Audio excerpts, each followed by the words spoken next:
And then we counseled in detail that this is an experimental thing and we are doing and we are getting very good results. And we did ovarian rejuvenation, laparoscopic ovarian rejuvenation for her. Pacienta s-a prezentat la un consult și a discutat cu cei doi.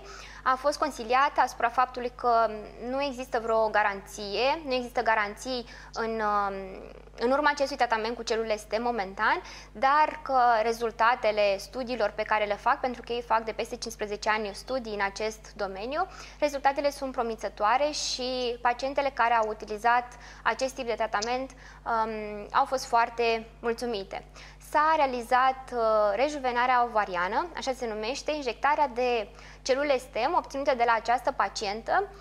Injectarea s-a efectuat pe cale laparoscopică, adică prin 3 sau 4 mici incizii, se introduce în cavitatea peritoneală prin intermediul unor pense speciale, o cameră video și acul respectiv prin care se injectează celulele STEM în interiorul ovarelor. Then we followed her up and we did her ultrasound and we did her hormones, which were gradually improving. Ulterior, au monitorizat pacienta atât prin ecografie, cât și prin analiza de sânge a hormonilor. At how much time do you monitorize the patient? We usually take 3 months. We assess first time after 3 months.